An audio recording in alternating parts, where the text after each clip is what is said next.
माझा gas delivery झाली म्हणून मला आले पत्र एक्सपायर झालाय आणि मला गॅस मिळत नाही. कुणाला दिला माझा गॅस? उद्या करू नका ना तुम्ही. सकाळी 6 वाजता येण्याची काय बसायची गरज नाही. कामधंदा सोडून सगळी लक्षात ठेवा. OTP नंबर दाखवले, सगळे दाखवले, तरी पण मला हे नाही म्हणतात त्याला. काल सांगितलं तुम्हाला रविवारी म्हणून गेलो मी. त्याला बोलवा तुम्ही, त्याला बोलवा. मी आम्हाला तुम्ही बोलवा. तुमच्या मालकाला बोलून घे की रे, मालकाशी बोलून घ्या की. आखाती देशातील युद्धाचा फटका भारतातील सर्वसामान्य जनतेला तसेच कोल्हापुरातील जनतेला होत आहे. आपल्याबरोबर आता पुरवठा अधिकारी मॅडम आहेत, तर त्यांच्याशी आपण चर्चा करूया या संदर्भात की मोठ्या प्रमाणात एक गोंधळ झालेला आहे नागरिकांच्या मध्ये, की संताप व्यक्त करत आहेत की आम्हाला गॅस दिलेला नाही. आणि त्याचबरोबर एजन्सीचं असं सुद्धा म्हणणं आहे की गॅस आम्ही घरपोच करतो, परंतु गॅस घरपोच करण्यात आलेला नाही. या संदर्भात आपल्याबरोबर पुरवठा अधिकारी मॅडम आहेत, त्यांच्यासह आपण बातचीत करूया. मॅडम, एकंदरीत ह्या सर्व युद्धाच्या पार्श्वभूमीवर आणि लोकांचा जो संताप आहे त्या पार्श्वभूमीवर कसं बघता ह्या प्रकरणाकडे? एक तासाभरापूर्वी इथं एक रास्ता रोको झाला होता, त्या एक अधिकारी म्हणून काय प्रतिक्रिया आहे? आता सध्या लोक पॅनिक सिच्युएशन मध्ये आहेत, तर पुरवठा होत आहे बऱ्यापैकी. फक्त इथं कसं होतं की बुकिंग जास्त होत आहेत, त्या प्रमाणात सप्लाय होत नाहीये, तर त्यानुसार त्यांना सूचना दिल्या जातील आणि लोकांना प्रत्येकाला गॅस पोहोचवावा ह्याची आम्ही काळजी घेत आहे. वरून एकंदरीत किती गॅस एजन्सीकडे किती कस्टमर आहेत, किती ग्राहक आता आहेत आणि त्यांच्याकडे पुरवठा आता किती शिल्लक आहे? आता सध्या त्यांच्याकडे 12-13 हजार पर्यंत कनेक्शन्स आहेत. बुकिंग्स बऱ्यापैकी त्यांचे 3 तारखेपासून काहीतरी पेंडिंग आहे. ते आता वरून पण त्यांना आज तर लोड आलेलं नाही म्हणत आहेत, 2 दिवस आलेले नाही आहेत काही. त्यांची गाडी जशी येईल तसं ते जेवढे बुकिंग झालेत तर प्रायोरिटी बेसिस OTP वरून जे झालेत त्यानुसार ते वितरण करण्यात येईल. एकंदरीत गॅस एजन्सीकडून लोकांना संताप दिला जातोय आणि त्रास होतोय, तर एकंदरीत गॅस एजन्सीवर अधिकारी म्हणून काय कारवाई केली जाणार आहे आणि पुढची अंमलबजावणी काय असणार? सध्या आता आम्ही इथं बरेच लोक आले होते, त्यांच्या तक्रारी लिहून घेतलेत, कधीपासून त्यांचे बुकिंग पेंडिंग आहेत हे पण मेन्शन करून आमच्या अर्जात लिहून घेतलंय. तर आता इथे जे आहेत त्यांच्याशी चर्चा करणार मालकांशी, त्यांचा किती स्टॉक आहे किंवा ते किती प्रमाणात करू शकतात. नसेल तर मग वरून निर्णय घेतला जाईल त्यांच्या एजन्सीचे. मग कनेक्शन समजा दुसरीकडे ट्रान्सफर करायचे किंवा मग त्यानुसार ते ठरवतील. गॅस एजन्सीच्या मालकांकडून काय प्रतिक्रिया आल्या, त्यांची काय भूमिका आहे या संदर्भात? सध्या तरी त्यांच्याकडे एवढंच ते सांगत आहेत की लोड आलेला नाहीये आणि जितक्या प्रमाणात बुकिंग्स होत आहेत त्या प्रमाणात ते सप्लाय करू शकत नाहीयेत. तो एकंदरीत ही परिस्थिती कधीपर्यंत आटोक्यात येईल आणि लोकांना चांगल्या प्रकारे दिलासा गॅस पुरवठ्याकडून कधीपर्यंत मिळेल? अच्छा, सध्या मी आता त्यांच्याशी चर्चा करेल आणि किती त्यांच्याकडून सप्लाय आहे किंवा त्यांचा स्टॉक किंवा जे लोड डेली येतात ते वाढवून थोडं जास्तीत जास्त प्रमाणात वाटप करायला आम्ही त्यांना सांगू. माझं नाव प्रताप गायकवाड. संदीप एजन्सीमध्ये मी 11 तारखेला नंबर आलाय. OTP त्या दिवशी मला आलाय. OTP येऊन आता मला 10-12 दिवस झाले तर मला सिलेंडर मिळत नाही. तर मॅडमांना विचारलं, मॅडम म्हणलं मला माझी कामं असल्यामुळं घरगुती मला येता येत नाही, घरपोच करतो म्हणून सांगितलं. घरपोच सिलेंडर केलेलं नाही. तेव्हा आम्ही घरात एक सिलेंडर सप्लाय दुसरं सिलेंडर कुठलं लावणार नसलं, सप्लायला असलं ते सुद्धा लक्षात ठेवा. तेव्हा संदीप मी सांगितले की तुम्ही पावत्या करताय, चुकीच्या करतायचा. चुकी माणसं सकाळी 6 वाजता येऊन बसलो मी आणि दुपार लगेच बोर्ड दिलेला आहे की 24 तारखेच्या दुपारनंतर हे सिलेंडर गाडी भरल्यानंतर त्यामुळे नंतर दुपारी चौकशी करा म्हणशान. ठीक आहे, बरोबर. यांची पद्धत झाली काय? मग पावत्या करू नका ना तुम्ही. सकाळी 6 वाजता येण्याची काय बसायची गरज नाही. कामधंदा सोडून सगळी लक्षात ठेवा. देतो, अजून काय दिलेलं नाही तिने, तसं काय केलेलं नाही. तेव्हा आता मी शेवटला सांगणार आहे, मला एजन्सी बदलून द्या. वीत नसेल तर तुमच्यात नाही, सगळं वीत नसेल ट्रान्सफर करून द्या, बदलून द्या. म्हणजे चालू आज सगळीकडे सिलेंडर सगळे व्यवस्थित मिळते. संदीप मध्ये मिळणं झाली आहे. दुसरीकडे आम्ही घेतो, ट्रान्सफर करून द्या आम्हाला, आम्ही दुसरीकडे घेऊ शकतोय. दुसरीकडे मिळतात लागलेच. मी आता सकाळी 7-8 वाजल्यापासून इथं उभारले उन्हात. मी बरेच वर्ष तरी सिलेंडर आम्ही इथनं घेतोय. सांगायचं म्हणजे काल काय तरी यांची अजून व्यवस्थित सुरळीत नाही. मालक वारल्यापासून सुरळीतच चालू नाही. मालक वारल्याचं मसला यांचे लक्षात ठेवा. काय घरपोच देतो देत नाही अजिबात. मी गॅस बुकिंग 7 मार्च 26 रोजी केलेलं होतं.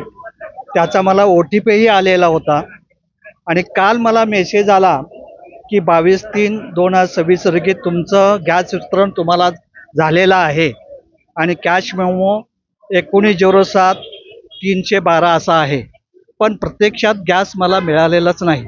माझा अंदाज आहे की याने त्या संबंधित कोण त्यांचा ड्रायव्हर असेल त्याला त्यांनी गॅस दिलेला असेल आणि त्यानं दुसऱ्याला विकलेला असेल. तर या संदर्भात मी कलेक्टरना आता पत्र लिहिलेलं आहे, ग्राहक मंचलाही पत्र लिहिलेलं आहे की याची चौकशी आहे. इथून सिलेंडर जातं आणि परस्पर विकलं जातं. आम्ही काय करायचं या संदर्भात अर्ज आणलेला आहे. आजचा अर्ज मी सादर करत आहे. सिलेंडर पोच झालेले नाहीत. रविवारी पण मी येऊन गेलेलो होतो, त्याचा काही उपयोग होत नाहीत. आणि या ठिकाणची परिस्थिती अशी आहे, इथले जे मालक म्हणून लेडीज कोण बसली होती ती तक्रार झाली की कॅश मेमो जे काही बिल करतात त्यांच्याकडे तक्रार घालतात. ते म्हणतात मालकाकडे बघा, पण एकमेकाचं चाल ढकल करतायत. त्याने यांची परिस्थिती अशी आहे की आपण वार्ताहर पेपरमध्ये अशा तऱ्हेची आपण बातमी दिलेली होती. कोल्हापूरमध्ये जेवढ्या गॅस एजन्सी आहेत त्या सर्व ठिकाणी सुरळीत आहेत. फक्त संदीप गॅस एजन्सी ही अतिशय दुरावस्थेत आलेली आहे. हे युद्ध सुरू होण्यापूर्वी सुद्धा त्यांची परिस्थिती अशाच पद्धतीची होती. गॅस संपल्यानंतर बुकिंग केल्यानंतर 2-2 महिने गॅस येत नाहीत. याची चौकशी केली असता असं समजतं. प्रत्यक्षात वस्तुस्थिती मला काय माहीत नाही. हे ताबडतोब गॅस मागणी करत नाहीत, पैसे भरत नाहीत. एकंदरीत गॅस सिलेंडर त्यांच्या अंतर्गत आर्थिक बाब काय आम्हाला माहिती नाही, पण दररोज त्यांनी गॅस मागणी केली पाहिजे, पैसे भरले पाहिजे. पैसे भरल्याशिवाय गॅस येत नाही अशी यांची सिस्टीम आहे, पण यांच्याकडून पैसे भरले जात नाहीत. आर्थिक काय परिस्थिती आहे हे मला माहिती नाही. एकंदरीत गॅस सिलेंडर तुम्ही घ्यायला आला तेव्हा त्यांच्याकडून गॅस एजन्सीच्या मालकाकडून तुम्हाला काय प्रतिक्रिया नेमका आणि त्यांच्याकडून काय उत्तर आलं तुम्हाला? त्यांच्याकडनं प्रतिक्रिया असेल की आमच्या हातात आम्ही काही करू शकत नाही. दिलगिरी व्यक्त करतायत, आमच्याकडं गॅस नाही आहेत, आम्ही काय देऊ शकत नाही. त्याच्या संदर्भात आपण सांगा की काय करायचं. म्हणजे मेसेज आलेला मी तुम्हाला दाखवतो. मेसेजमध्ये तुम्हाला डिलिव्हरी झाली असं दाखवलेलं आहे.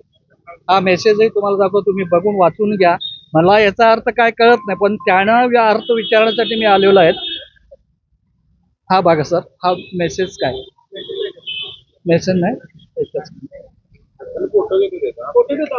हे बघा हा मेसेज आहे का तुम्हाला गॅस सिलेंडर डिलिव्हर झाले अशा तऱ्हेचं दिलेला आहे. नाही फोटो घ्या चालेल. आपण या एवढे लोक येतात, अतिशय उन्हाळी दिवस आहेत आणि गॅस मिळत नाहीत. काय करायचं ग्राहकाने, अतिशय अवघड प्रश्न आहेत.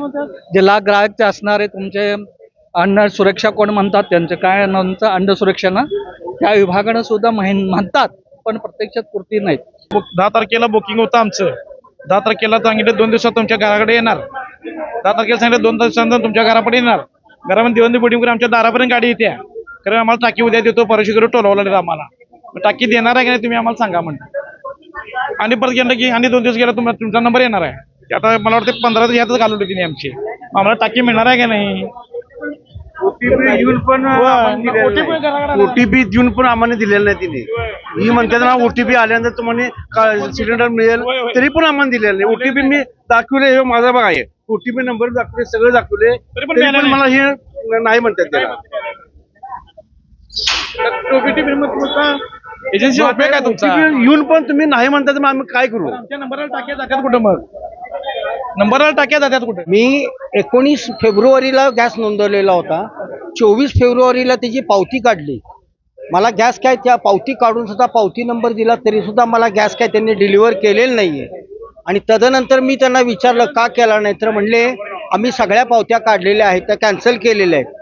आणि परत मला त्यांनी 19/3ला बुकिंग करायला लावली. 19/3ला बुकिंग केल्यानंतर मागच्या रविवारी त्यांनी मला पावती दिलेली आहे आणि सांगितलं मंगळवारी तुम्हाला गॅस डिलिव्हरी करतो. आज सकाळी मी 6:30 पावणे 7 वाजता इथं येऊन थांबलो. जवळजवळ 2.5-3 तास रांगेत थांबलो आणि नंतर बोर्डवर इथल्या कर्मचाऱ्यांना लिहिलं की आज गॅसचा पुरवठा होणार नाही म्हणून. त्यामुळं हे चुकीचं आहे. 5 दिवस झाले ते दुकान पण उघडायला तयार नाहीत आणि मालक तर काय फोन उचलतच नाही. 11 तारखेचं बुकिंग आहे माझं, 11/3चं. यांना 4दा येऊन आम्ही ते OTP नंबर म्हणतात, OTP नंबर पण दाखवला तरी ते कोण द्यायला तयार नाही. किंवा इथं हे दुकान तर यांचं शॉप तर बंदच आहे 4-5 दिवस झालं. एकंदरीत आपण सर्व या प्रकरणाकडे बघताय की मोठ्या प्रमाणावर लोकांच्या संताप व्यक्त होतोय. त्याचबरोबर लोक सुद्धा अक्षरशः ह्या एजन्सीला वैतागली आहे. त्याचबरोबर मोठ्या प्रमाणावर लोकांना इथं बोलवून त्यांना गॅस सिलेंडर घरपोच देतो, परंतु घरपोच दिलेला नाही असं त्यांना सांगण्यात आलेलं आहे. त्यानंतर लोक वैतागून घरी सुद्धा गेलेले आहेत. तर या सर्व प्रकरणाबद्दल प्रशासन त्याचबरोबर लोकांनी त्याचबरोबर अधिकाऱ्यांनी याकडे दुर्लक्ष न करता ह्याची गांभीर्यता ओळखून लोकांना गॅस एजन्सी लवकरात लवकर गॅस पुरवठा द्यावा. कॅमेरामन ऋषिकेश पाटील सोबत मी साजिद पिरजादे, तरुण भारत, कोल्हापूर.